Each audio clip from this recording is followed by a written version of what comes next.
Hello, मैं सुरेश कुमार बसौनी का रहने वाला हूँ। मेरी बीबी किसी के साथ भाग गई है। ये वाला डायलॉग तो सुन लियो खो बजा भैया।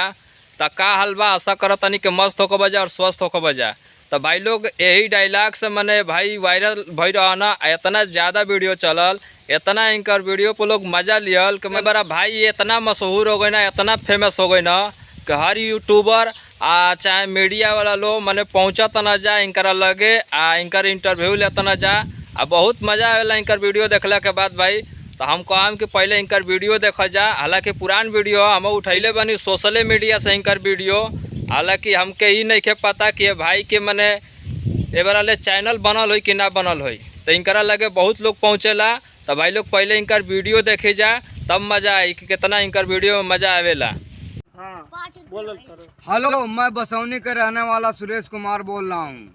मेरी औरत कहीं खो गई है। एक मिला गंगाराम महादेव लौंडा लेकर गया साला।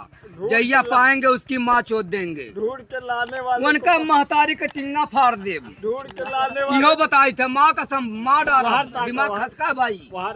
हकीकत कही थे माँ डारा छोड़म नहीं। ढूंढ के लाने वाले को 5000 कसा कही भागी में हरारू हमार बहू हम बहुत परेशान हो गए। अच्छा ये बतिया कही दो, ढूंढ के लाने वाले को 5000 इनाम।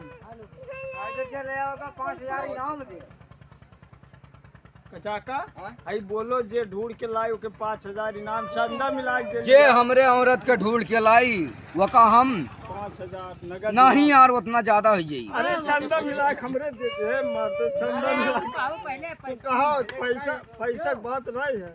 बहुत जे हमरे में खेल ली उन्हें 4000 रुपया दिया जाएगा। इनाम दिया जाएगा अगर मेरी औरत मिल गई कहीं दुनिया में तो होवे करी डॉक्टर साहब कहूँ ना कहूँ। हाँ यार खसका है मूल जब से भाग गई बहू। वह बतिया हमरो है यार। लेकिन जहिया पा जाए इनका महतारी सुता लेवा जाई और कुछ नहीं करा जाई। तब भाई लोग देखला जना वीडियो कैसन लागल। तब भाई लोग हमें तने कहम कि भाई कोनो अमीर ना हो ना गरीबे आदमी हवन।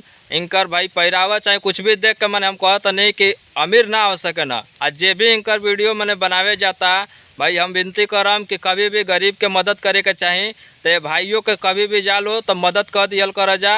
हालांकि अगर उनका चैनल ना बनल तो उनको अगर यूट्यूब मोबाइल चलावत हो तो चैनल बनवा दिया जाए।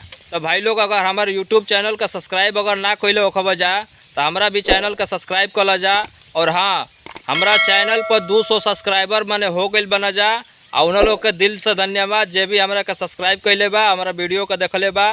तो अगर वीडियो भी अच्छा लागल हो तो लाइक करा जा, कमेंट करा जा, शेयर करा जा, तब पता चली कि हाँ मैंने वीडियो अच्छा लगा था कि नहीं अच्छा लगा।